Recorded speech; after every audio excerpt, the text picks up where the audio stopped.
My dear students, very good morning to one and all. I hope all are fine. I would like to welcome you all for the 12th standard e-learning class. Today's class, we are going to see Unit 4 Prose, the submit by Edmund Hillary, and Unit 5 Poem, A Father to His Son. This video deals with Unit 4 Prose, the submit by Sir Edmund Hillary. Dear students, do you know what is an adventure? Yes, you are right. Adventure is an exciting experience that is typically a bold, sometimes risky undertaking. Adventure may be activities with some potential for physical danger such as traveling, exploring, skydiving, mountain climbing, river rafting, etc. இந்த மாதிரி நிறைய சொல்லிட்டே போலாம். Reading adventure stories give excitement to us. நமக்கு பாத்தீங்கன்னா இந்த மாதிரி சாகச கதைகள் படிக்கிறது ரொம்பவே த்ரில்லிங்கா இருக்கும். சாகச சினிமாக்கள் பார்த்தீங்கன்னா இன்னும் உங்களுக்கு ரொம்ப ரொம்ப பிடிக்கும். இந்த ஏஜில் அந்த மாதிரி ஃபிலிம்ஸை நீங்கள் ரொம்ப விரும்புவீங்க. ஸோ இப்போ உங்களுக்கு அட்வென்ச்சர்னால் மீனிங் நல்லாவே புரிஞ்சிருக்கும். அட்வென்ச்சர் மீன்ஸ் சாகசம், சாதனை அல்லது துணிகரமான செயல். சரி, இந்த மாதிரி சாதனைகள் மூலம் இந்த உலகிற்கு அறிமுகமானவர்கள் ஏராளமான பேர். அதில் ஒரு சிலரை இப்போ உங்களுக்கு ஒரு எடுத்துக்காட்டாக சொல்கிறேன் பாருங்க. Some examples to you for easy understanding. So நம்ம மறுபடியும் ஒரு இவங்களெல்லாம் கொஞ்சம் ஞாபகப்படுத்தி பார்க்கலாம். Who was the man who stepped the moon at first? நிலவில் முதல்ல காலடி எடுத்து வச்சவர். You know very well. யாருப்பா? Yes, you are right. Neil Armstrong. Neil Armstrong தான் முதல்ல நிலவில் நடந்த மனிதர். He was an American astronaut and an aeronautical engineer. இவர் எப்போ முதல்ல நிலவில் நடந்தார்னா ஜூலை 20, 1969. ஓகே, அடுத்ததான் உங்களுக்கு பிடிச்ச சச்சின் டெண்டுல்கர், கிரிக்கெட் ஜாம்பவான் சச்சின் டெண்டுல்கரை உங்களுக்கு நல்லா தெரியும். சதத்தில் சதம் அடித்த முதல் மனிதர். அதே மாதிரி வாஸ்கோ ட gamma. He was the man who discovered sea route to India at first. He was a Portuguese sailor. He discovered a new sea route to India in 1498 AD. After that only number of Europeans came to our country, and then finally British ruled over our country for more than 200 years. You know the history very well. Then Magellan sailed around the world first. உலகம் உருண்டை அப்படின்னு நமக்கு சொன்னாலும் அது உருண்டைங்கிறத ப்ராக்டிக்கலாக நமக்கு prove பண்ணவர் Magellan. இவர் தான் உலகத்தை முதல்ல கடலில் சுற்றி வந்த மனிதர். And then the famous director James Cameron. இவர் பார்த்தீங்க அப்படின்னா உலகத்திலேயே மிக ஆழமான பகுதி, the deepest place in the world அப்படின்னு எடுத்துக்கிட்டிங்கன்னா பசிபிக் ஓஷனில் இருக்கக்கூடிய மரியானா ட்ரெஞ்ச். இந்த மரியானா ட்ரெஞ்ச் பகுதியை லாஸ்ட் இயர் 2019 ரீச் ஆன ஒரு ஃபேமஸ் பர்சன் ஜேம்ஸ் கேமரூன் அவர்கள். அடுத்ததாக நம்மளுடைய இந்த லெசன் ஹீரோ எட்மண்ட் ஹிலாரியை பற்றி உங்களுக்கு சொல்லவே வேண்டாம். Dear students, all of you know very well about the great Himalayas and the world's highest peak, the Mount Everest. It is situated in Nepal-Tibet border at a height of 8,848 meters from the sea level. Edmund Hillary and Tenzing Norgay became the first climbers confirmed to have reached the summit of Mount Everest. They were the part of the 9th British expedition to Everest led by John Hand. So இப்போ நம்மளுடைய இந்த லெசனோட hero Edmund Hillary அவர்கள் தான் முதல்ல Everest உச்சியை அடைஞ்சவர் அப்படிங்கிறதும் நமக்கு நல்லா தெரியும். Let's see few words about the author Edmund Hillary. Sir Edmund Hillary was born on 20th July 1919 in Auckland, New Zealand. He was one of the greatest explorers and mountaineers of the 20th century. He was also a philanthropist. He had a passion for reading adventure stories. He climbed first Oliver Mountain in New Zealand. He served in the Royal New Zealand Air Force as a navigator during World War II. During 1940, he made many climbs in New Zealand, particularly in the Southern Alps. He quickly became recognized for his daring, strength and reliability. He joined Sir John Hunt's expedition to Mount Everest. Hunt chose Hillary and Densing to make an attempt to climb to the summit of the Everest. After a heroic and death-defying climb, the two reached the summit on May 29, 1953, becoming the first two people to reach the top of the world. Following his ascent to Everest, Hillary devoted himself to assist the Sherpa people of Nepal through his Himalayan Trust, which he established. High adventure, no latitude for error, nothing venture, nothing win, or some of his famous works. He passed away on 11th January 2008. For Tamil medium students, once again, I say few words about the author Edmund Hillary in Tamil. Tamil medium மாணவர்களுக்காக அவங்களுக்கும் இப்போ நான் என்ன இங்கிலீஷில் சொன்னனோ அதை கொஞ்சம் எளிதில் அவங்க புரிந்து கொள்வதற்காக தமிழில் ஹிலாரி அவர்களை பற்றி 20ஆம் நூற்றாண்டின் தலை சிறந்த ஆராய்ச்சியாளரும் மலையேற்ற வீரருமான சர் எட்மண்ட் பெர்சிவல் ஹிலாரி அவர்கள் நியூசிலாந்து நாட்டில் உள்ள ஆக்லாந்து என்னும் இடத்தில் 1919 ஜூலை 20 பிறந்தவர். இவர் ஒரு கொடை வள்ளலும் கூட. நல்ல ஈகை குணம் மிக்கவர். நிறைய பேர்த்துக்கு நல்ல உதவிகள் செஞ்சு வாழ்ந்திருக்காரு. நிறைய அறக்கட்டளை தோற்றுவித்து அதன் மூலமாகவும் நிறைய உதவிகள் செய்தவர். ஹிலாரி அவர்கள் அபார கற்பனை திறனும் சாதனை கதைகளை படிப்பதில் ஆர்வமும் கொண்டவர்.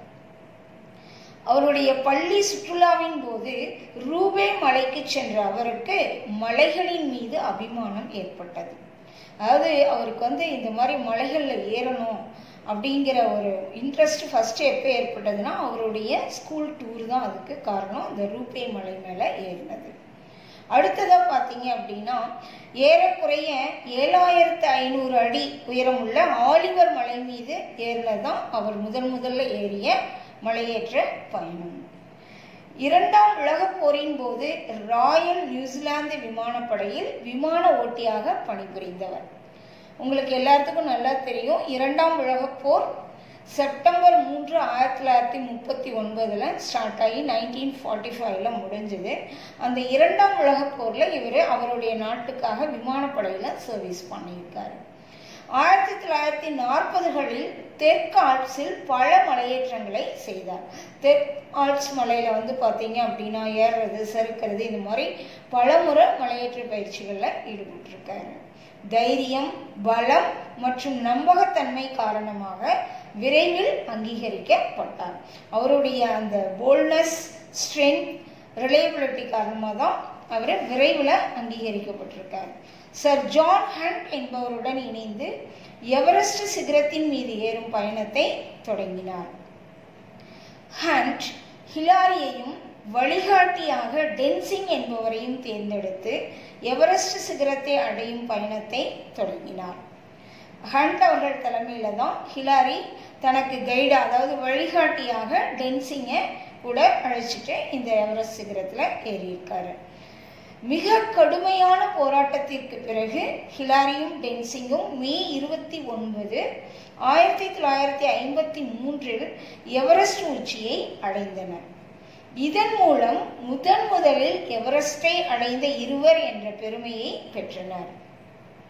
ஹிலாரி அவர்கள் எவரெஸ்ட் மலைச்சிகரம் ஏறிய பிறகு அவர் நிறுவிய ஹிலாரி ஹிமாலயன் அறக்கட்டளை மூலமாக அவர் ஏற்படுத்தின ட்ரஸ்ட் மூலமா நேபாள நாட்டின் செர்பா இன மக்களுக்கு உதவி புரிவதில் தம்மை முழுமையாக அர்ப்பணித்துக் கொண்டவர். ஏன்னா நேபாளில் அது முக்கியமாக மலை நாடுன்னு உங்களுக்கு தெரியும். அங்கே இருக்கக்கூடிய 2 முக்கிய இன மக்கள் யாருன்னா, ஒன்று ஷெர்பாஸ், இன்னொன்று கூர்க்ஸ். அதில் அந்த ஷெர்பாஸ்ங்கிறவங்க மலையேற்றத்தில் ஈடுபடுறவங்க. அந்த மக்களுக்கு நிறைய உதவிகளை தன்னுடைய ட்ரஸ்ட் மூலமாக பண்ணியிருக்காரு. நிறைய நூல்கள் எழுதியிருக்காருன்னு சொன்னோம். அதில் ஒரு குறிப்பிட்ட சில நூல்களை நான் high adventure, no latitude for error இதெல்லாம் சொன்னேன். இந்த மாதிரி தன்னை முழுமையாக மக்கள் சேவைக்கு கடைசி காலத்தில் அர்ப்பணித்து கொண்ட ஹிலாரி அவர்கள் ஜனவரி 11, 2008 இயற்கை எய்தினார். Next, let's see the glossary for easy understanding of the lesson. First word, traverse. Traverse means to cross a mountain slope horizontally or diagonally, the name given to such a crossing.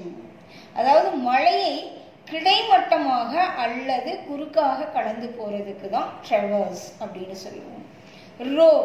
rope means உங்களுக்கு நல்லா தெரியும் கயிறுன்னு. Here links members of climbing party for safety. A party may be referred to as a rope.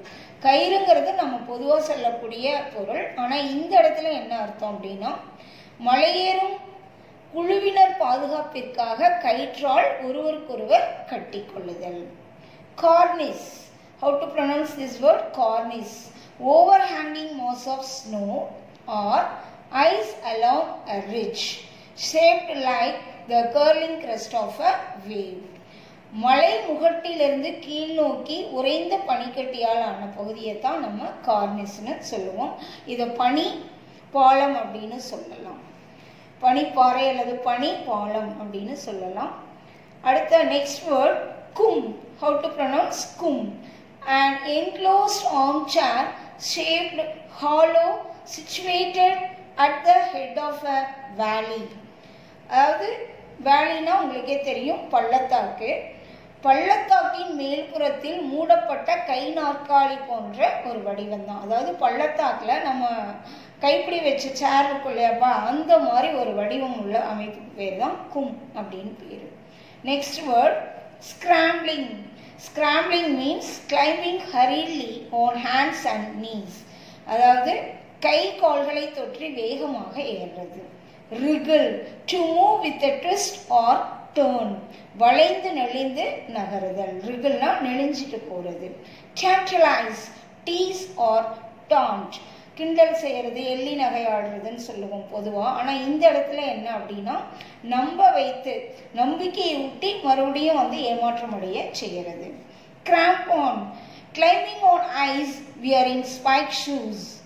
இரும்பாலான முள் பொருத்தப்பட்ட காலணி கொண்டு பனிக்கட்டியில் ஏறுறது. அதாவது பனி சறுக்காமல் கிரிப்பாக பிடிச்சிட்டு ஏறுறதுக்காக அந்த பூட்ஸ்க்கு அடியில் கூர்மையான அமைப்பு போன்ற அந்த மெட்டல் பகுதி உள்ள காலணிகள், அதை தான் கிராம்போன் அப்படின்னு சொல்லுவாங்க.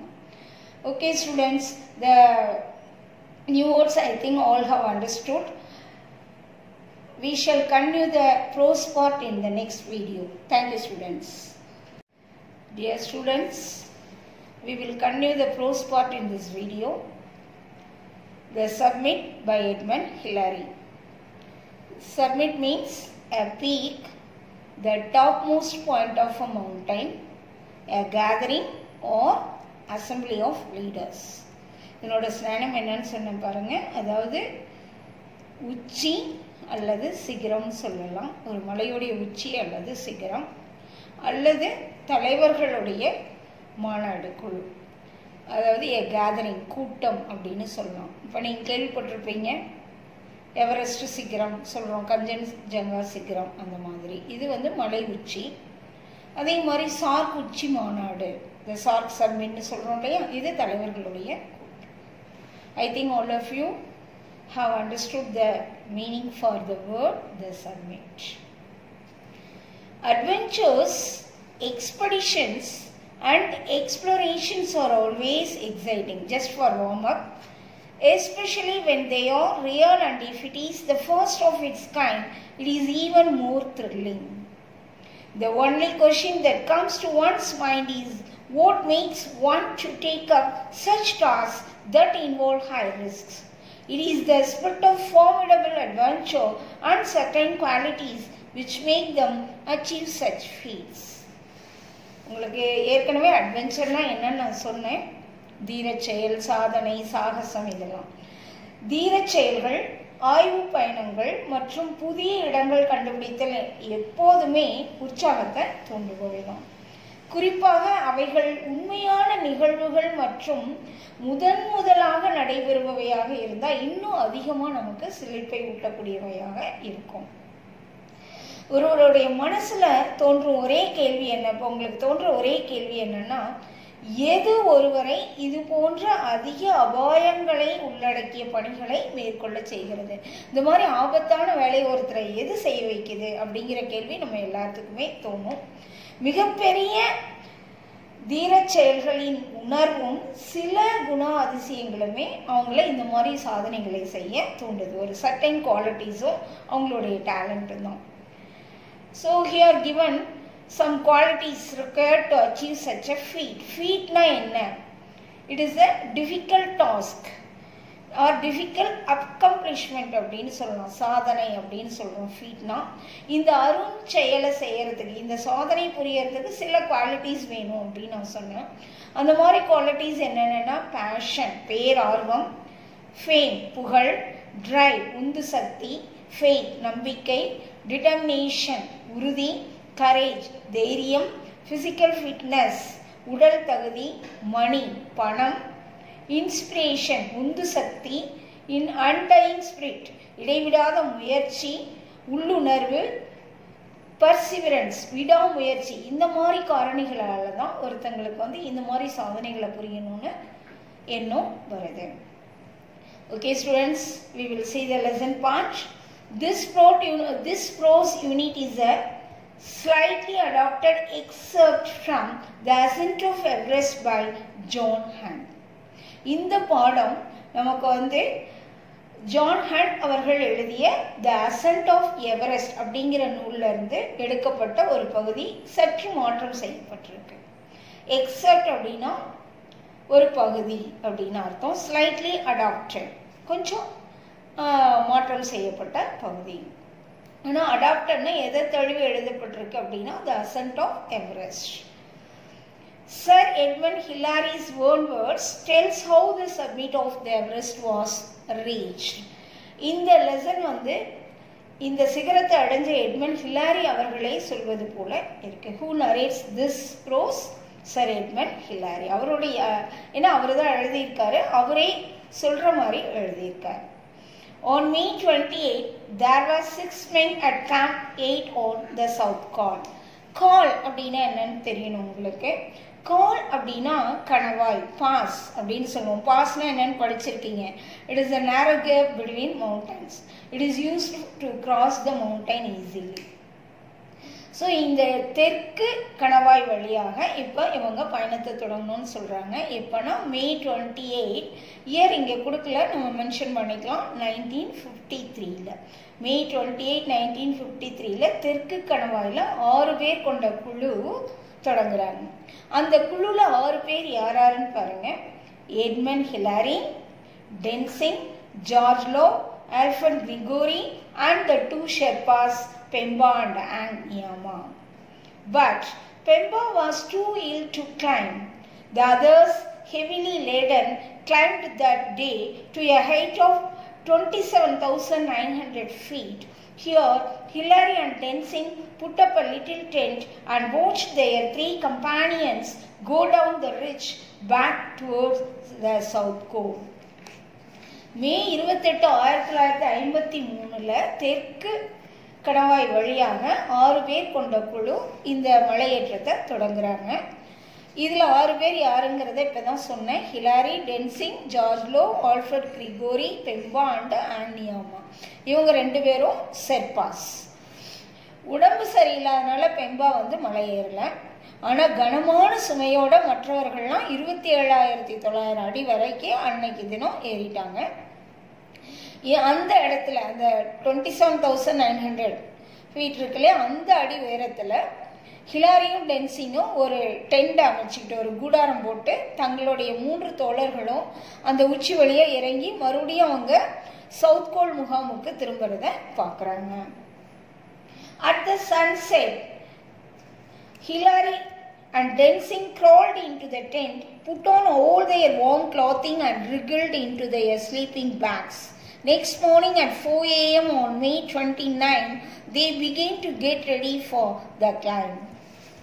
அதாவது சூரியன் மறையும் போது, சன்செட் அன்னைக்கு அந்த மே 28 சூரியன் மறையிற நேரத்தில் ஹிலாரியும் டென்சிங்கும் அப்படியே வளைஞ்சு நெளிஞ்சு அந்த கூடாரத்துக்குள்ளே போய் அப்படியே, ஏன்னா அது ரொம்ப அவங்களுக்கு ஃபிட்டாக இருக்க மாதிரி இருக்கும், அதனால அப்படியே நெளிஞ்சு தவழ்ந்து உள்ளே போகிறாங்க.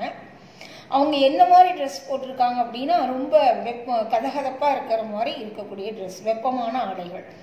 அது எங்கள் ஸ்லீப்பிங் பேக்ஸ் எதுக்குள்ளே போகிறாங்கன்னா ஸ்லீப்பிங் பேக்ஸில் ஒரு புழு மாதிரி நெளிஞ்சு போய் அதுக்குள்ளே பூந்துக்கிட்டாங்க. அடுத்ததான் மறுநாள் மே 29 அதிகாலையில் 4 மணிக்கே அவங்க மலையேறதுக்கு தயாராகிட்டாங்க, ஹிலாரியும் டென்சிங்கும். இதுக்கு மேலே அவங்க மலையேற ஆரம்பித்த அந்த நிகழ்வை ஹிலாரி அவர்களே நரேட் பண்ணுற மாதிரி கொடுத்துருக்காங்க. பாருங்கள், first point, we started up our cooker and drank large quantities of lemon juice and sugar and followed this with our last tin of sardines on biscuits. I dragged our oxygen sets into the tent, cleaned the eyes of them and then rechecked and tested them. என்ன சொல்கிறார் அப்படின்னா, அந்த குக்கருக்குள்ளே இருந்த பாத்திரத்தில் இருந்த நிறைய எலுமிச்சை சாறு ஜூஸ், ஏன்னா ஹீட்டாக இருக்கணும் இல்லையா, அதனால் அந்த ஏன்னா அவ்வளோ குளிருக்கு அவங்களால வேறு இதிலேருந்து எடுத்து சாப்பிட்டாலும் ஐஸாக தான் இருக்கும், அதனால் ஏராளமான சர்க்கரை சேர்த்த எலுமிச்சை சாத்தையும் எலுமிச்சை ஜூஸை குடிக்கிறாங்க. அது மட்டும் இல்லாமல் பிஸ்கெட்ஸில் சின்ன சின்ன மீன்களை டின்னில் அடைச்சி வைப்பாங்களே, அந்த ஷார்டின் மீன்களையும் வச்சு சாப்பிட்டுட்டு வெளியில் இருந்த ஆக்சிஜன் சிலிண்டரை உள்ளே இழுத்துட்டு போய் அது மேலே படிஞ்சிருந்த ஐஸ் கட்டியெல்லாம் தட்டி விட்டுட்டு அதில் அதாவது எவ்வளோ லிக்விட் இருக்குது, அது ஒழுங்காக இயங்குதா செயல்படுதா அப்படின்னு ஹிலாரி செக் பண்ண தான் சொல்கிறார். Second one, I had removed my boots which had become wet the day before and they were now frozen solid. So I cooked them over the fierce flame of the primus and managed to soften them up. Over our down clothing we donned our windproof and onto our hands we pulled 3 pairs of gloves, silk, woolen and windproof.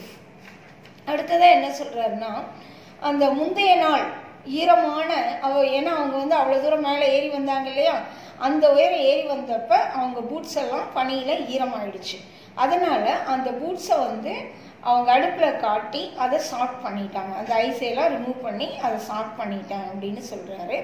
அதுக்கு அடுத்ததான் மலை ஏறுறதுக்கு அவங்க 3 விதமான gloves, கையுறைகள் என்னெல்லாம் போட்டுக்கிட்டாங்க அப்படின்னா, பட்டு, கம்பளி, காற்று புகாத, அதாவது உள்ளே காற்று புகாத மாதிரியும், ஹீட்டாக இருக்கிறதுக்காக சில்க் அண்டு உள்ளன் இந்த க்ளவுஸை போட்டுக்கிட்டதாக சொல்கிறாங்க. அவங்க போட்டிருந்த 3 க்ளவுஸ் என்னென்னா பாருங்கள், சில்க், உள்ளன் அண்ட் ஏர் ப்ரூஃப், அதாவது விண்ட் ப்ரூஃப். பட்டு, கம்பளி, காற்று புகாத கைவிரைகளை போட்டுக்கிட்டதாக சொல்கிறாங்க. அடுத்ததான் third point, at 6:30 a.m. we crawled out of the tent into the snow, hoisted our 30 lb of oxygen gear onto our backs, connected up our mask and turned on the valves to bring life-giving oxygen into our lungs. A few good deep breaths and we were ready to go. Still a little worried about my cold feet, I asked Densing to move off. அடுத்தது என்ன சொல்கிறாருன்னா, 4 மணிக்கு எழுந்திருக்காங்க, எல்லாம் தயாராகிட்டு 6:30க்கு டென்ட்டை விட்டு வெளியில் வந்துட்டு oxygen சிலிண்டரை மாட்டிக்கிறாங்க. அந்த ஆக்சிஜன் சிலிண்டரோடைய வெயிட், எல்பினா வெயிட் தான், அதாவது பவுண்டுன்னு அர்த்தம். இந்த இடத்துல 30 பவுண்டு எடையுள்ள ஆக்சிஜன் சிலிண்டரை முதுகில் ஏற்றி அவங்க மாஸ்க் மூலமாக அதை தங்களுடைய நுரையீரல் லங்ஸுக்கு போகிற மாதிரி கனெக்ட் பண்ணிக்கிட்டாங்க. இப்போ அந்த ஆக்சிஜனை திறந்து விட்டு தங்களுடைய நுரையீரலுக்கு ஆக்சிஜன் போகும்போது ஒரு நல்ல ஆழமான மூச்சு, நல்ல டீப் ப்ரீத் எடுத்துட்டு அந்த நீண்ட சுவாசத்துக்கு பிறகு நாங்கள் புறப்பட தயாரானோம் அப்படின்னு சொல்கிறாரு. ஆனால் இப்போ இந்த மாதிரி புறப்படும் போது பார்த்தீங்கன்னா ஹிலாரிக்கு கால்கள்லாம் ரொம்ப சில்லுன்னு இருந்ததுனால அவருக்கு ஒரி பண்ணுறாரு, கவலைப்பட்டுக்கிட்டே டென்சிங்கை கேட்டுக்கிறாரு, நீங்கள் கொஞ்சம் முன்னாடி என்னை லீட் பண்ணுங்க அப்படின்னு. இப்போ டென்சிங் லீட் பண்ண ஹிலாரி ஃபாலோ பண்ணி மலை ஏற ஆரம்பிக்கிறாங்க. We will continue the next part in the next video. In this video we will continue from 4th point. Densing kicked steps in a long traverse back towards the ridge, and we reached its crest where it forms a great snow bump at about 28,000 feet. From here the ridge narrowed to a knife edge, and as my feet were now warm I took over the lead. அடுத்தது இந்த 4th பாயிண்ட்ல Hillary என்ன சொல்றாருன்னா, இப்போ டென்சிங் தான் முன்னோக்கி நடக்கிறாரு. அவர் என்ன பண்றாருன்னா அவருடைய கால்களை பின்னோக்கி உதச்சிக்கிட்டு உச்சியை நோக்கி குறுக்காக கடந்து செல்றாரு. அங்க பாத்தீங்கன்னா ஒரு பெரிய பனிப்பாலம் இருக்கு. அது கிட்டத்தட்ட 28,000 அடி உயரத்துல உருவாகி இருக்கு. அந்த உச்சி எப்படி இருக்குன்னா கத்தி முனை மாதிரி குறுகி இருக்கு. இப்ப ஹிலாரியோட கால்கள்லாம் சூடாயிட்டனால இவரு முன்னால போறதா சொல்றாரு. Next point, the soft snow made a route on top of the ridge both difficult and dangerous, which sometimes held my weight but often gave way suddenly. After several hundred feet, we came to a tiny hollow and found there the 2 oxygen bottles left on the earlier attempt by Evans and Baudillon. I scraped the eyes of the gauges and was relieved to find that they still contained several hundred liters of oxygen, enough to get us down to the South Col if used sparingly. 5th பாயிண்ட்ல என்ன சொல்றாருன்னா, இப்போ நாங்கள் மலையோடைய உச்சி, அதாவது முகட்டோட உச்சியில இருந்த மென்மையான சாஃப்ட் ராக்ஸ் அந்த பனியில வழி ஏற்படுத்தி கொடுத்திருந்தது, அதுல ஏறுறோம். ஆனா சாஃப்ட் ராக்ஸ்ல ஏறுறது தான் ரொம்ப கடினமாகவும் ஆபத்து நிறைந்ததாகவும் இருந்துச்சு. ஏன் அப்படின்னா சாஃப்ட் ராக்ஸ்னாவே டேஞ்சரஸ். ஏன்னா அது எப்ப சறுக்குனே தெரியாது. ஏன்னா இவர் சில நேரங்கள்ல இவரோட எடையை தாங்கிச்சு, பல நேரங்கள்ல சரிஞ்சு விட்டது. பல 100 அடி கடந்த பின்னாடி ஒரு காலி இடத்தை அடைஞ்சோம் அப்படின்னு சொல்றாரு. அங்க பார்த்தா அந்த காலி இடத்துல 2 ஆக்சிஜன் பாட்டில்ஸ் இருந்துச்சு. அது ஏற்கனவே இந்த மலையேற முயற்சி செஞ்ச இவான் அண்ட் போடிலான்ஸ் 2 பேரும் விட்டுட்டு போனவை அப்படின்னு சொல்றாரு. அதுல பாத்தீங்க அப்படின்னா அது மேல பனி படர்ந்திருந்தது, அதை விளக்குன. அதுல பாத்தீங்கன்னா பல 100 லிட்டர் ஆக்சிஜன் இருந்துச்சு. இது நாங்க திரும்பி அதாவது சவுத் கால் அதாவது தெற்கு கணவாய் போற வரைக்கும் எங்களுக்கு இது கண்டிப்பா போதுமானதா இருக்கும் அப்படின்னு சொல்றாரு. Next 6th point, I continued making the trail na way அல்லது path. I continued making the trail on up the ridge, leading up for the last 400 feet to the southern summit.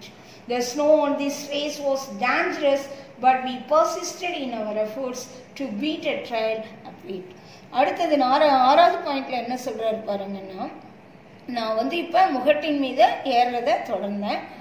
அது சவுத் சப்மிட்ல இருந்து அடையிறதுக்கு கடைசி 400 அடி தூரத்துல இருந்து எங்களை இழுத்துட்டு போச்சு அப்படின்னு சொல்றாரு. அது வரைக்கும் அது எங்களை இட்டு சென்றது அப்படின்னு சொல்றாரு. அதன் முன் ஆபத்தான பனி காணப்பட்டது, ஆனாலும் நாங்க மேலேற முயற்சியை தொடர்ந்து மேற்கொண்டோம் அப்படின்னு சொல்றாரு. 7th point, we made frequent changes of reed. As I was stamping a trail in the deep snow, a section around me gave way. I slipped back through 3 or 4 of my steps. I discussed with Densing the advisability of going on, and he, although admitting that he felt unhappy about the snow conditions, and finished with his familiar phrase, just as you wish. இப்போ நாங்கள் 2 பேரும் மாறி மாறி வழி நடத்திட்டு போனோம். ஒரு ஆழமான பனி மீது நான் காலை வச்சும்போது 3-4 படி பின்னோக்கி சரிஞ்சிட்டேன். இப்போ டென்சிங் கிட்ட மேலே நம்மளோட பயணத்தை தொடரலாமா அப்படின்னு கேட்கும்போது அவருக்கும் இந்த சூழ்நிலை பிடிக்கல, மகிழ்ச்சியாக இல்லைனாலும் அவர் எப்பயுமே பிரபலமாக சொல்கிற சொற்றொடரான உங்கள் விருப்பப்படியே, எப்பயுமே அவர் அதுதான் சொல்லுவார், as your wish, உங்கள் விருப்பப்படியே அப்படின்னு கூறி முடிச்சுக்கிட்டாரு. Next 8th point, I decided to go on and we finally reached firmer snow higher up.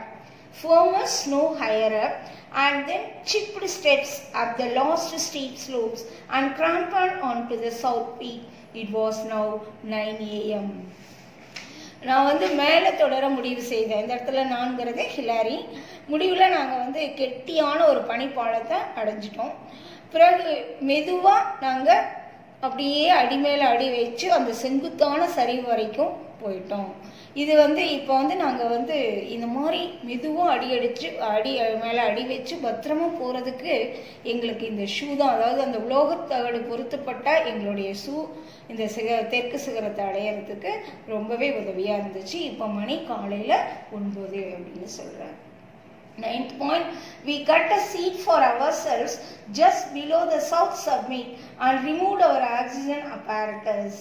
As our first partly full bottle of oxygen was now exhausted, we had only one full bottle left. Our apparatus was now much lighter, weighing just over 20 lb, and as I cut steps down off the south summit, I felt a sense of freedom and well-being. அடுத்ததான் நாங்கள் இப்போ என்ன பண்ணோம் அப்படின்னா, ஒரு உட்கார்றதுக்கு ஒரு அதாவது சீட்டை தயார் பண்ணி அதில் கொஞ்ச நேரம் உட்காந்தோம். இப்போ எங்களுடைய ஆக்சிஜன் கருவியை நாங்கள் கழற்றிட்டோம். அதாவது எங்கன்னா தெற்கு உச்சிக்கு கீழே எங்களுடைய இருக்கையை அமைத்து ஆக்சிஜன் சிலிண்டரை கழட்டினோம். இதில் பாதி நிரம்பி இருந்த ஆக்சிஜன் பாட்டில் இப்போ முழுசும் காலி ஆயிடுச்சு. இன்னும் ஒரே ஒரு முழு பாட்டில் தான் இருந்தது. இப்போ எங்களோட எடை ஒரு பாட்டில் காலி ஆயிட்டனால, எடை குறைஞ்சிட்டனால இப்போ நான் சுதந்திரமாகவும் நல்லா நலமாக இருக்கிறதாகவும் நான் ஃபீல் பண்ணேன் அப்படின்னு சொல்கிறேன். As my ice axe beat into the first steep slope of the ridge, my high hopes were realized. The snow was crystalline and firm. 2 or 3 blows of the ice or produced a step large enough even for our oversized high altitude boots, and the firm thrust of the ice axe would sink it halfway up the shaft, giving a solid and comfortable belay. 10th பாயிண்ட்ல என்ன சொல்றாருன்னா, செங்குத்தா, உங்களுக்கே செங்குத்தானா எப்படி steep ஸ்லோப்னு அர்த்தம். அந்த செங்குத்தான பனி முகட்டில் அவருடைய அந்த ஐஸ் பனி கோடாரியில் வெட்டின போது அவருக்கு நல்ல ஒரு உயர்ந்த நம்பிக்கை ஏற்பட்டதா சொல்றாரு. அந்த உறுதியான பனிப்பாறையில் 2-3 முறை பலமாக அவர் அடித்ததுனால அவருடைய பூட்ஸ் எல்லாம் சௌகரியமாக நடக்கிறதுக்கு இடம் கிடைச்சிது அப்படின்னு சொல்கிறாரு. மேலும் தாங்கு கயிற்ற சாஃப்ட் மூலமாக இறுக்கி கட்டவும் முடிஞ்சது அப்படின்னு சொல்கிறார். Next 11th point, we moved one at a time. I would cut a 40-foot line of steps, dancing belaying me while I worked. Then in turn I would sink my shaft and put a few loops of the rope around it, and dancing, protected against a breaking step, would move up to me. Then once again, as he belayed me, I would go on cutting. இந்த 11th பாயிண்ட்ல என்ன சொல்றாருன்னா, ஒருவருக்கு பின்னாடி, அதாவது at a டைம்ல ஒருத்தர் தான், ஒரே சமயத்துல ஒருவராக நாங்கள் நடந்தோம். 40 அடி நீளத்துக்கு படிகள் அமைச்சேன். யார் அமைச்சாரு? ஹிலாரி. அந்த ஐஸ் கோடாரியை வச்சு ஐஸ்ல 40 அடி நீளத்துக்கு படி அமைச்சாரு. டென்சிங் தாங்கு கயிற்றால அவரை பிடிச்சிக்கிட்டாரு. இவர் படி வெட்டுறது, அவரை பிடிச்சிக்கிறது. அப்புறம் இவர் மேலே வரணுன்னு அந்த தண்டை ஊன்றி இவர் சிறு கயிறு வளையங்கள்லாம் இவர் அமைச்சிட்டாரு. அதனால இவங்க சீக்கிரமாக ஒருத்தர் பின்னாடி ஒருத்தர் ஏறுறதுக்கு ஈஸியாக இருந்ததுன்னு சொல்கிறாரு. ஆனால் திடீர்னு அந்த இடிஞ்ச படியில் டென்சிங் விழற மாதிரி ஆயிட்டாரு. ஆனாலும் காப்பாற்றப்பட்டு என் பக்கத்தில் விழுந்தார் அப்படின்னு சொல்கிறாரு. அடுத்ததான் அந்த தொங்கு கயிற்றால அவர் இவரை பிடிக்க படிகளை மறுபடியும் டென்சிங் வெட்டினதா சொல்கிறார். Next 12th point, in a number of places the overhanging ice cornices were very large indeed. Cornicesனா நான் ஏற்கனவே பனிப்பாறை அல்லது பனிப்பாலம்னு சொல்லியிருந்தேன். And in order to escape them, I cut a line of steps down to where the snow met the rocks on the west. It was a great thrill to look straight down this enormous rock face on to see 8,000 feet below us the tiny tents of Camp 4 in the western Kum. Scrambling on the rocks and cutting handholds on the snow, we were able to shuffle past these difficult portions. பல இடங்களில் இந்த 12th பாயிண்டில் என்ன சொல்கிறாருன்னா, பல இடங்களில் பார்த்தீங்கன்னா அவங்களுக்கு வந்து அந்த தொங்கும் பாலங்கள் இருந்துச்சு, அந்த பனி பாலங்கள் இருந்துச்சு, ஐஸ் பாலம், அது எல்லாமே மிகப்பெரிய அளவில் இருந்துச்சு. அதனால அதுலேருந்து நாங்கள் தப்பிக்கிறதுக்காக மேற்கு நோக்கி பாறைகளை பனி சந்திக்கிற இடத்துல வரிசையாக படிகளை வெட்டினேன். அதுலேருந்து, அதாவது அங்கேருந்து 8000 அடி நேராக கீழே பார்க்கும்போது எப்படி இருந்துச்சுன்னா, 4th கேம்ப் கூடாரம்லாம் மிக சின்னதாக எங்களுக்கு தெரிஞ்சுது. ஆனால் இது பார்க்குறதுக்கு ரொம்ப த்ரில்லாக இருந்துச்சு. பாறைகளை பிடிச்சி நாங்கள் கையும் காலையும் பிடிச்சி பற்றி ஏறி இந்த கடினமான பகுதியை கடந்தோம் அப்படின்னு இந்த 12th பாயிண்டில் நாங்கள் கடந்த பகுதி ரொம்ப கடினம். இந்த 8000 ஃபீட் அடிங்கிறது ரொம்ப கடினமாக இருந்ததுன்னு சொல்கிறார். 13th point, on its east side was another great cornice, and running up the full 40 feet of the step was a narrow crack between the cornice and the rock. Leaving Densing to belay me as best he could, I jammed my way into this crack. Then, kicking backwards, I sank the spikes of my crampons deep into the frozen snow behind me and levered myself off the ground. 13th பாயிண்டில் பார்த்தீங்க அப்படின்னா, அதாவது கிழக்கு பகுதியில், அதாவது இவர் steps வெட்டின கிழக்கு பகுதியில் இன்னொரு பெரிய பனிப்பாலம் இருந்துச்சு, அதாவது கார்னிஸ் தொங்கிட்டு இருந்துச்சு. இது பாறைக்கும் பாறைக்கும் இடையில எவ்வளோ டிஸ்டன்ஸ்னால் 40 அடி. அதனுடைய 40 அடி தொலைவில் ஒரு குறுகிய வெடிப்பு வேற இருந்துச்சு. டென்சிங்கை வந்து என்னை கூடுமான வரையில் இறுக்கி பிடிச்சிக்க சொல்லிட்டு நான் அந்த சிறிய வெடிப்பை நோக்கி போனேன். பின் கயிற்றை பிடிச்சி தொங்கிக்கிட்டு பின்புறமாக காலை உதைச்சு அந்த எங்களுடைய அந்த கிராம்பான் இருக்குல்ல, அந்த கூரிய முனைகளை உறைஞ்ச பனியில் புதைச்சி எழும்பி நான் மேலே வந்தேன். பின்னாடி ரொம்ப சிரமப்பட்டு டென்சிங் வர்றாருங்கிறத அடுத்த பாயிண்டில் சொல்கிறாரு. See this picture students. பாருங்கள், இந்த பிக்சரில் பிளேனா என்ன அப்படின்னு கொடுத்துருக்காங்க. பாருங்கள், இந்த ஷார்ட்டு அந்த ரோப்லாம் எப்படி கட்டியிருக்காங்க அப்படிங்கிறதையும் கொடுத்துருக்காங்க. Next 14th point, taking advantage of every little rock hole and all the force of knee, shoulder and arms I could muster. Muster means gather. I literally grampled backwards up the crack, praying that the cornice would remain attached to the rock. My progress, although slow, was steady. As Densing paid out the rope, I inched my way upwards until I could reach over the top of the rock and drag myself out of the crack onto a wide ledge. So, ledge அப்படின்னா ridge of rock.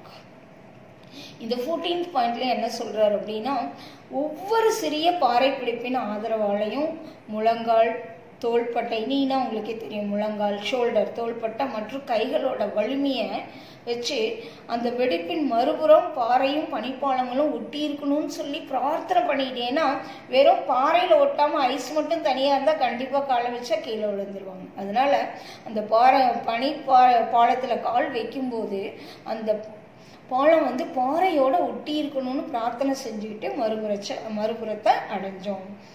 என்னோட முன்னேற்றம் மெதுவாக இருந்தாலும் சீராக இருந்தது. Slow and steady wins the race அப்படிங்கிறத இங்கே follow பண்ணியிருக்கார். டென்சிங் கயிற்றை இறுக்கமாக பிடிக்க பாறையின் உச்சிக்கு இன்ச்சாக மேல் நோக்கி நகர்ந்து ஒரு அகன்ற தொங்கு பாறையை நான் அடைஞ்சேன் அப்படின்னு சொல்கிறார். ஒரே நிமிஷம். Students, see this picture here given. Ice axe, ice hammer, crampon. பாருங்க, இவங்க யூஸ் பண்ணக்கூடிய டூல்ஸ், அந்த பனியை வெட்டக்கூடிய அந்த சுத்தி, ஹேமர், ஆக்ஸ், கோடாரி இதெல்லாம் கொடுத்துருக்காங்க. அதே மாதிரி அவங்க ஷூக்கும் கீழே அந்த கூர்மையான கத்தி போல் கூர்மையாக இருக்குது பாருங்க, அந்த பனியை சறுக்கி விடாமல் இறுக்கி பிடிக்க. இதுதான் அந்த கிராம்பான்னு சொல்லக்கூடிய அந்த ஊசி முனை மாதிரி இருக்கக்கூடிய அந்த ஷூஸ் அடியில் இருக்கக்கூடியது கிராம்பான். We will continue the remaining part in the next video. Dear students, let's continue from 15th point in this video. For a few moments, I lay regaining my breath and for the first time really felt the fierce determination that nothing now could stop us reaching the top. I took a firm stance on the ledge and signaled to Densing to come on up. As I heaved means pulled, As I heaved hard on the rope, Densing wriggled his way up the crack and finally collapsed at the top like a giant fish when it has just been hauled from the sea after a terrible struggle. I think all have understood. உச்சி அடைவதை யாராலும் தடுக்க முடியாது என்பதை இப்போ நான் உறுதியாக உணர்ந்தேன் அப்படின்னு சொல்கிறாரு ஹிலாரி. டென்சிங் பிளவுக்கு செல்கையில் பிடி நழுவி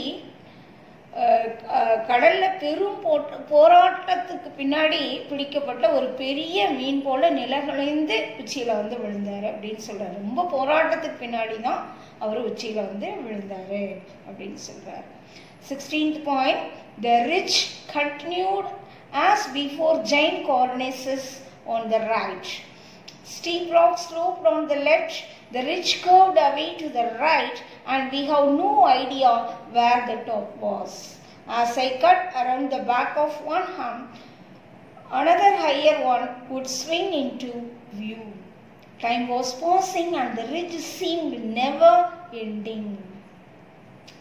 பாறையோட முகடு முன்பு போலவே இருந்துச்சு. ஐயோ வந்து அடைஞ்ச மாதிரியே இல்லை, இவ்வளோ தூரம் ஏறி வந்துட்டோம், இன்னமும் பழசு மாதிரியே எங்களுக்கு தெரிஞ்சுது. பெரிய பனிப்பாலங்கள், அதாவது கார்னிசஸ்லாம், பெரிய பனிப்பாலங்கள் வலதுபுறம் இருந்துச்சு. நெட்டுக்குத்து பாறை இடப்புறம் சரிவாக இருந்துச்சு. பாறையோட முகடு வலது பக்கமாக வளைஞ்சு சென்றது. எங்களுக்கு உச்சி எதுவென்றே புலப்படவில்லை. பனி திமிழின் சுற்றுப்புறத்தை நான் வெட்டிய போது மற்றொன்று தெரிந்தது. நேரம் கடந்ததே தவிர முகடானது முடிவின்றி காணப்பட்டது. அப்படியே மலைத்தொடர் போய்கிட்டே தான் இருந்துச்சு. நேரம் தான் போச்ச ஒழிய நாங்கள் அடைஞ்சிட்டோமா அப்படிங்கிறது எங்களுக்கு தெரியலன்னு சொல்றாரு. 17th point, our original jest means enthusiasm, that is ஆர்வம்னு சொல்லலாம் அல்லது உற்சாகம்னு சொல்லலாம். Our original jest had now quite gone and it was turning more into a grim struggle. I then realized that the ridge ahead, instead of rising, now dropped sharply away. I looked upwards to see a narrow snow ridge running up to a snowy summit. A few more whacks of the ice axe in the firm snow and we stood on top. Whacks na balama adikkiradhu. Strike hardly. 17th பாயிண்ட்ல என்ன சொல்றாரு பாருங்க. 16th சொன்னாரு முடிவில்லாம மழை போயிட்டே இருந்துச்சு அப்படின்னு. ஆனா இங்க என்ன சொல்றாரு பாருங்க, இப்போ வந்து அந்த மழை முடிவில்லாம போய்கிட்டே இருந்ததுனால மலைத்தொடர் எங்களுக்கு வந்து அந்த முதல்ல மலையேறப்ப என்ன ஆர்வம் இருந்துச்சோ அதெல்லாம் இப்போ கொஞ்சம் கூட இல்லாம போயிடுச்சு. எங்களுக்கு முன்னால் உள்ள முகடு மேல் எழும்புவதற்கு பதிலாக, மேலே அதாவது ரைஸ் ஆகிறதுக்கு பதிலாக அது கடினமாக தாழ்ந்திருந்துச்சு அப்படிங்கிறத நான் இப்போ தான் உணர ஆரம்பித்தேன். குறுகலான பனி முகடானது பனிப்படர்ந்த சிகரமாக அமைந்திருப்பதை அப்போ தான் ஹிலாரி பார்த்தார். உரைப்பனியின் மேல் பனிக்கோடாரியால் இன்னும் சில அடிகள் அவர் பலமாக அடிச்சோன்னே அவங்க மேலே சென்று உச்சியின் மேலே நின்றதா சொல்கிறார். 18th பாயிண்ட்ல அவங்க உணர்வு எப்படி இருக்குன்னு பாருங்க. My first feelings are of relief that there were no more steps to cut, no more ridges to traverse, and no more humps to tantalize us with hopes of success. I looked at Densing. Instead of the balaclava, helmet, goggles, and oxygen mask, all encrusted with long icicles that concealed his face, there was no disguising his grin of delight as he looked all around him. We shook hands and then Densing threw his arm around my shoulders and we thumped each other on the back until we were almost breathless. It was 11:30 a.m. The ridge had taken us 2.5 hours. But it seemed like a lifetime. So இந்த 18th பாயிண்ட்ல அவரோட உணர்ச்சிகள் அப்படியே கொட்டியிருக்கார். என்ன சொல்றாருன்னா, என் முதல் உணர்வுகள் சிரமங்கள்ல இருந்து விடுதலை, இனிமே எதுவுமே நாங்கள் வெட்ட வேண்டியதில்லை, வெட்டுவதற்கு பாறைகள் இல்லை, கடந்து செல்ல முகடுகள் இல்லை, எங்களை ஏமாத்துற மாதிரி எந்த ஒரு பனி திமிழும் இல்லை. இந்த சமயத்தில் அப்படியே என்னோட அளவற்ற மகிழ்ச்சியில் நான் டென்சிங்கை பார்த்தேன். ஆனால் அவருடைய முகம் ஃபுல்லாகவே அவர் ஹெல்மெட், பாதுகாப்பான அந்த ஹெல்மெட் போட்டிருந்தார், மறைக்கக்கூடிய ஹெல்மெட். அடுத்ததாக காகல்ஸ்னால் கண்ணாடி, கவசம், அப்புறம் அவருடைய மாஸ்க் இதெல்லாமே பார்த்திங்கன்னா பனியால் மூடி இருந்ததுனால அவருடைய சந்தோஷத்தை எனக்கு தெரியல. இருந்தாலும் நாங்கள் 2 பேரும் தம்ப் மூலமாக ஜெயிச்சிட்டோம் அப்படிங்கிற சைகையை காமிச்சுக்கிட்டோம். அடுத்ததாக கை குலுக்கிக்கிட்டோம். மூச்சு முட்டுற வரைக்கும் முதுகில் நாங்கள் 2 பேரும் தட்டி கொடுத்துக்கிட்டோம். அந்த நேரம் என்ன அப்படின்னா பகல் 11:30. அது கரெக்டாக 9 o'clock அந்த இடத்துக்கு வந்தாங்க. 11:30க்கு உச்சிக்கு வந்துட்டாங்க. ஸோ மலை உச்சியை அடைய 2.5 மணி நேரம். இது வாழ்நாள் சாதனையாக எங்களுக்கு தெரிஞ்சுது அப்படின்னு சொன்னாங்க. கிட்டத்தட்ட இந்த கேம்பில் அவங்க 7 வாரம் போராடி இருக்காங்க. ஆனால் இன்னைக்கு அந்த 2700 நான் ஏற்கனவே 900 ஃபீட்னு சொன்னாலே அந்த இடத்துல அவங்க காலையில் தொடங்கி இப்போ பார்த்தீங்க அப்படின்னா 11:30க்கு எவரெஸ்டோட உச்சிக்கு சேர்ந்துட்டாங்க. அளவற்ற மகிழ்ச்சி. அடுத்ததாக 19th பாயிண்ட்ல பாருங்க. To the east was our giant neighbor Magalu, unexplored and unclimbed. Far away across the clouds, the great bulk of Kanchenjunga loomed on the horizon. To the west, we could see the great unexplored ranges of Nepal stretching off into the distance.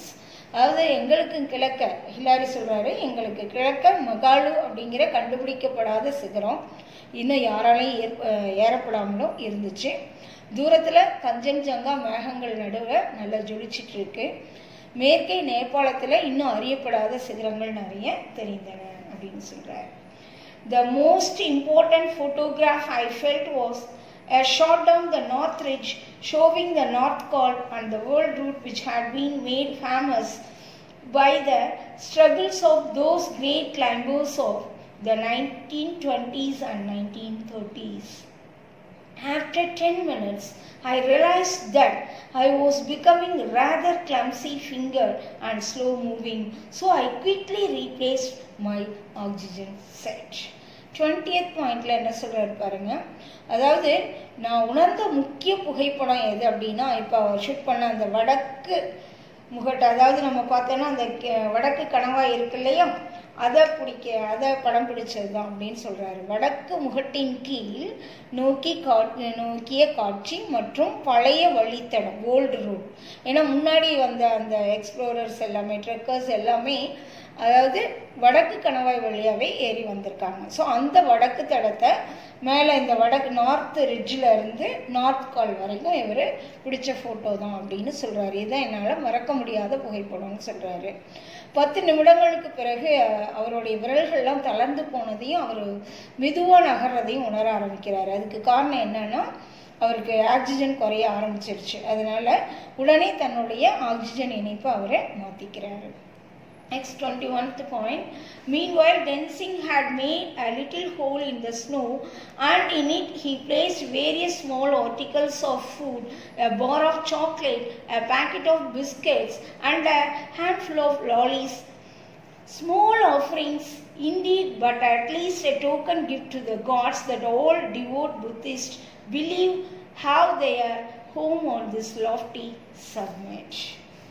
21வது பாயிண்ட்ல பாருங்க. இந்த 21st பாயிண்ட்ல என்ன சொல்றாங்க அப்படின்னா, இவர் இந்த மாதிரி அந்த முக்கியமான புகைப்படம் எடுத்துட்டு இருந்தப்ப அந்த நேரத்தில் இவரோட ஆக்சிஜன் சீட்டை மாற்றிட்டு இருந்த இந்த நேரத்தில் இதற்கு இடையில டென்சிங் என்ன பண்ணிட்டு இருக்காருன்னா, பனியில் ஒரு சிறிய பள்ளம் தோண்டி அதில் அவர் கொண்டு வந்திருந்த பிஸ்கட், மீதி இருந்த பிஸ்கட்ஸ் பாக்கெட், சாக்லேட்ஸ், லாலிபப்ஸ் இதையெல்லாம் ஒரு குழி தோண்டி வைக்கிறார்.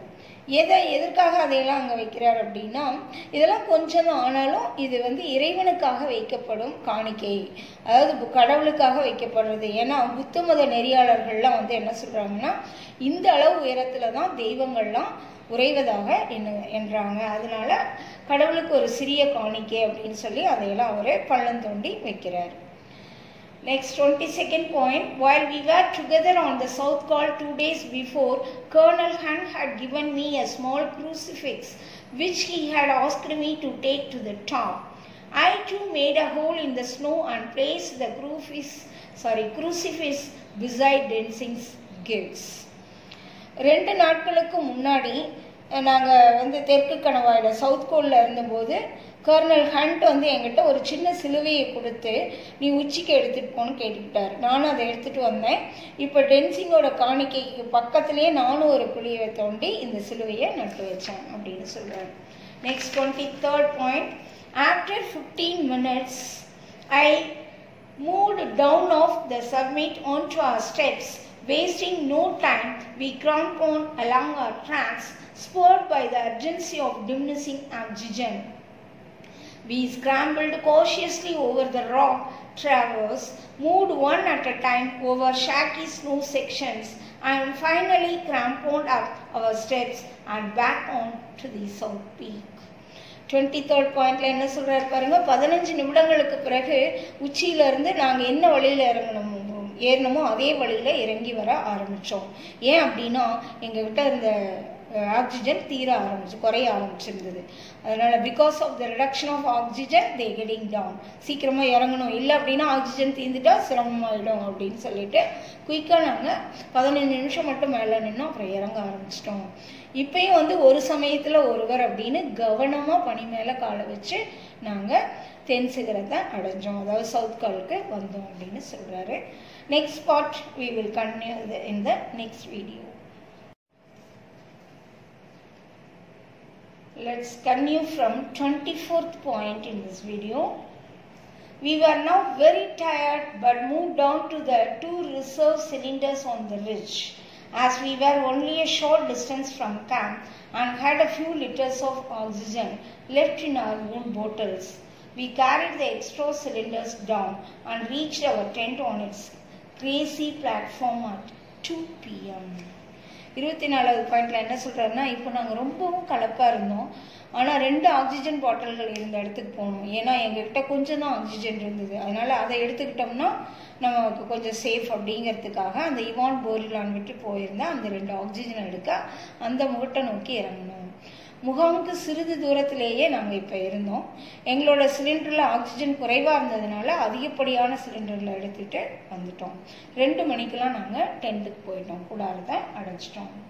25th point. With a last look at the camp that had served us so well, we turned downwards with the dragging feet and set ourselves to the task of safely descending the ridge to the south col. எங்களுக்கு மிகவும் உதவிய முகாமை கடைசியாக பார்த்துட்டு கவனமாக south கோலை நோக்கி கீழே இறங்கணும். அதாவது இவங்க அந்த 27,900 ஃபீட்டில் வந்து தங்கியிருந்தாங்க இல்லையா, 28th நைட்டு மே. அந்த டெண்டை ஒரு மறுபடியும், ஏன்னா உங்களுக்கு எவ்வளோ உதவியாக இருந்துச்சு இல்லையா ஒரு நைட் தங்கறதுக்கெலாம், அதனால அதை கவனமாக பார்த்துட்டு சவுத் கோலை நோக்கி அவங்க இறங்க ஆரம்பிக்கிறாங்க, தெற்கு கணவாய் நோக்கி. 26th point. The time passed as in a dream. 2 figures came towards us and met us a couple of 100 feet above the camp. They were George Lowe and Wilfred Noisy, laden with hot soup and emergency oxygen. Just short of the tent, my oxygen ran out. We had enough to do the job, but by no means too much. 26வது பாயிண்ட்ல பாருங்க. நேரம் வந்து கனவு போல கடந்துச்சு. 2 உருவம் எங்களை நோக்கி வந்தது. முகாமுக்கு மேல 100 அடி உயரத்துல அவங்க எங்களை சந்திச்சாங்க. அவங்க யார் 2 பேர்னா ஜார்ஜ் லோ மற்றும் வில்ஃப்ரெட் நொய்சின்னு சொல்றாரு. அவங்க எங்களுக்கு சூடான சூப்பும் ஆக்சிஜனும் எடுத்து வந்திருந்தாங்க அப்படின்னு சொல்றாரு. அடுத்தது 27th point. We crawled into the tent and with a sigh of delight collapsed into our sleeping bags while the tents flapped and shook under the perpetual south cold gale. South cold gale, gale na wind. Gale means what? Wind, காற்று. Perpetual அப்படின்னா constant, அதாவது நிலையா வீசக்கூடிய காற்று, அதாவது மலைப்பகுதிகளில் வேகமாக வீசக்கூடிய அந்த காற்று தான் இந்த இடத்துல சொல்றாரு. அதாவது நாங்கள் தவழ்ந்து கொண்டே கூடாரத்தை அடைஞ்சு மகிழ்ச்சி பெருமூச்சோட எங்களுடைய அந்த தூங்கக்கூடிய ஸ்லீப்பிங் பேக்ஸ்குள்ளே பூந்துக்கிட்டோம். அதே நேரம் கூடாரங்கள்லாம் அந்த தெற்கு கணவாயில் நிரந்தர பனி புயலில் குலுங்கி ஆடுறதையும் நாங்கள் பார்த்தோம் அப்படின்னு சொல்கிறேன்.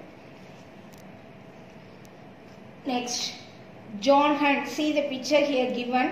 இவங்களெல்லாம் இவங்களுடைய வழிகாட்டி பாருங்க. ஜான் ஹண்ட் இவங்களுக்கு லீடர். எட்மண்ட் ஹில்லாருடைய பிக்சரும் இங்கே கொடுத்துருக்காங்க. John Hunt, who led the expedition, states that it was an unforgettable day. They had climbed to the top. There were shouts Shouts of joy, handshakes and hugs for the two heroes. Their happiness and pride showed how these men had shared in the achievement that was brilliantly concluded by Dancing and Hillary. The adventure was so நம்மளே தெரியும், நம்ம ஸ்டூடெண்ட்ஸே யாராவது ஸ்போர்ட்ஸ்லையோ இல்லை வேறு ஏதாவது ஒரு சாதனைனா நம்ம எவ்வளோ உற்சாகத்தோடு அவங்களுக்கு கை கொடுக்குறோம், கட்டி பிடிக்கிறோம், இந்த மாதிரிலாம் அவங்களுக்கு வாழ்த்து சொல்கிறோம் இல்லையா. அப்போ இவ்வளோ பெரிய சாதனையை செஞ்சு அவங்க 2 பேர்த்துக்கும் எப்படி இருந்திருக்கும் அப்படிங்கிறது தான் இங்கே சொல்கிறாங்க. இந்த சாதனையை முன்னின்று நடத்திய ஜான் ஹண்ட். ஏன்னா இதுக்கு யார் இதை லீட் பண்ணாங்கன்னா ஜான் ஹண்ட். இது ஒரு மறக்க முடியாத நாள் அப்படின்னு சொல்கிறார். ஜான் ஹண்ட் என்ன சொல்கிறாருன்னா, இது ஒரு மறக்க முடியாத நாள். அவர்கள் உச்சியை அடைந்து விட்டார்கள். யார் 2 பேர்? Hillary and Tenzing. அந்த இரு சாதனை வீரர்களுக்கு சந்தோஷ கூக்குரல்கள், எல்லாரும் மகிழ்ச்சி ஆரவாரத்தோட சத்தம் போடுறாங்க. கை குலுக்கல்கள், ஹேண்ட்ஷேக்ஸ் மற்றும் தழுவல்கள், கட்டி தழுவி பிடிச்சிக்கிறாங்க. இது எல்லாமே அவங்க 2 பேர்த்துக்கு அவங்களுடைய இந்த சாதனைக்காக கிடைத்தன. ஹில்லாரியும் டென்சிங்கும் செய்த மாபெரும் சாதனையில் தங்கள் பெருமையையும் மகிழ்ச்சியையும் வெளிப்படுத்தினர். இந்த சாதனை முடிந்தது அப்படின்னு சொல்றாங்க. Now we come to the conclusion. The story of the ascent of Everest is one of the comradeship and teamwork formed through dangers and difficulties made and overcome together. Perhaps after the climbing of this great mountain, others will find their own Everest, for there are still many opportunities for adventure. Some are close at hand, others are far away in distant lands. Not all adventures are exciting, nor is adventure to be found only upon a mountain. There are Everests to be climbed in our everyday life. Given the selflessness and resolve which enabled men to climb Everest, there is no height, no depth that the spirit of man, guided by a higher spirit, cannot attain. அவரோட கன்க்ளூஷனில் பாருங்கள், ரொம்ப நல்லா இருக்கு இல்லையா அந்த லெசனுடைய conclusion. ஏன்னா சாதனை இல்லையா பாருங்கள். எவரெஸ்ட் சிகரம் தொட்ட சாதனையின் கதை. எவ்வளோ கஷ்டப்பட்டு ஏறியிருப்பாங்க இல்லையா. எவரெஸ்ட் சிகரம் தொட்ட சாதனையின் கதை அபாயங்களையும் கஷ்டங்களையும் அனைவரும் ஒற்றுமையாய் தோழமையுடனும் ஒருங்கிணைப்புடனும் பங்காற்றியதற்கு கிடைத்த வெற்றி தான். இந்த எவரெஸ்ட் சிகரம் சாதாரணமாக அவங்க இந்த சாதனையை அடைஞ்சிடலாம். எவ்வளவோ டேஞ்சர்ஸ், எவ்வளவோ டிஃபிகல்ட்டிஸ், ஆனால் அதில் எல்லாமே அவங்க யூனிட்டியாகவும் ஃப்ரெண்ட்லியாகவும் கோஆர்டினேஷனோடவும் செயல்பட்டதுனால கிடைச்ச ஒரு மாபெரும் வெற்றி தான் இது. இந்த சாதனைக்கு பின் பலர் தங்கள் சொந்த எவரெஸ்ட்களை கண்டனர். கண்டிப்பாக நம்ம காண்போம். நம்ம வாழ்க்கையிலே நிறைய எவரெஸ்ட் இந்த மாதிரி நிறைய நம்ம ஏற வேண்டி இருக்கு. ஏனெனில் தீர செயல்களுக்கு பல வாய்ப்புகள் உள்ளன. சில கைக்கு அருகிலும் பல தொலை தூரத்திலும் உள்ளன. எல்லா சாதனைகளும் ஆர்வத்தை தூண்டுபவை அல்ல. மலையேறுவது மட்டும் சாதனை அல்ல. நாம் தினசரி வாழ்க்கையில் ஏற வேண்டிய எவரெஸ்ட்களும் நிறைய இருக்கு. தன்னலமற்ற குணமும் முயற்சியும் மனிதனை எவரெஸ்டில் ஏற வைத்தது. அதாவது செல்ஃபிஷ்னஸ் இருக்கக்கூடாது, தன்னலமற்ற குணம். கண்டிப்பாக ஹார்ட் எஃபர்ட் இருந்ததுன்னா கண்டிப்பாக நம்ம எந்த ஒரு சாதனையுமே பண்ணலாம் அப்படிங்கிறதுக்கு ஹிலாரியும் டென்சிங்கும் நமக்கு எடுத்துக்காட்டு. இறைவனின் வழிகாட்டுதலில் இயங்கும் மனிதனின் உத்வேகத்தால் எந்த உயரமும் ஆழமும் அடைய முடியும். இது அடைய முடியாதது அல்ல அப்படின்னு தான் இதில் முடிச்சிருக்காங்க. இறைவனின் வழிகாட்டுதலில் இயங்கும் மனிதனின் ஆர்வத்தால் எந்த உயரமும் ஆழமும் அடைய முடியாதது அல்ல. அதாவது என்ன, நம்ம முயற்சி செஞ்சால் கடவுளோட கருணையில் எல்லாத்தையுமே நம்மளால் அடைய முடியும் அப்படின்னு சொல்லியிருக்காங்க. When you go to the mountain, you see them and you admire them. In a sense, they give you a challenge and you try to express that challenge by climbing them. இது யாருடைய கோட்னு உங்களால் சொல்ல முடியுமா students? Yes, you are right. The quote was given by the great hero Edmund Hillary. Students, I think all have you understood this lesson, because this lesson is quite thrilling few questions to you. See students, இங்க வந்து நான் bootsன்னு சொன்னேன் உங்களுக்கு. Can you distinguish between boots and shoes? Are you wearing boots or shoes? Yes, you are right. You are wearing shoes to school. Okay, what is meant by boots? What is the difference between the two?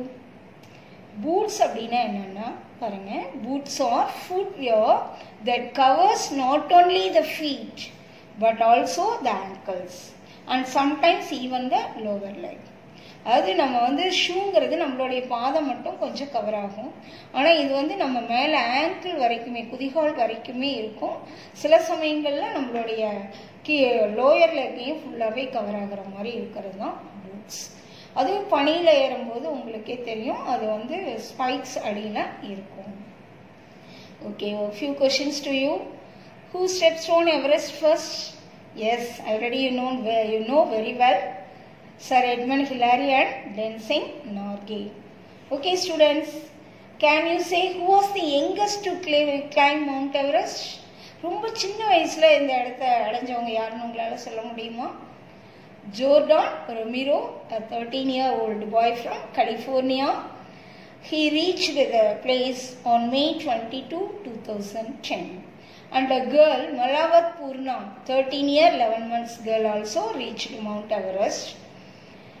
Okay, anybody can climb Everest without oxygen? Yes, man climbed Everest without oxygen.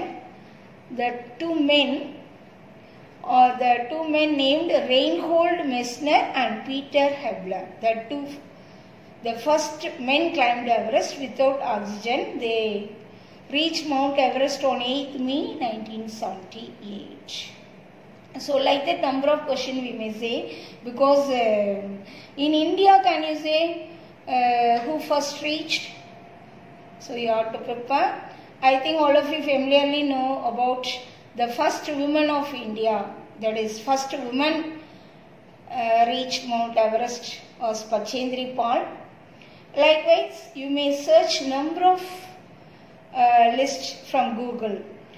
For an example, 80-year-old man from Japan reached Everest. பாருங்க, சாதனைக்கு வயது ஒரு தடை இல்லைங்கிறதுக்கு இவர் ஒரு எடுத்துக்காட்டு. 80 வருஷம் ஆன ஜப்பானை சேர்ந்த யூச்ரோ முயிரா அப்படிங்கிறவர் எவரெஸ்ட் சிகரத்தில் ஏறி இருக்காரு. இந்தியாவிலையும் பாருங்க, உங்களை விட சின்ன வயசான ராகவ் ஜார்கியா அப்படிங்கிறவர் 15 வருஷத்துலேயே இந்த எவரெஸ்ட் சிகரத்தை ஏறியிருக்கார். So students, from this, what you have learned? So adventure is not an easy thing, but if you try, definitely you will achieve.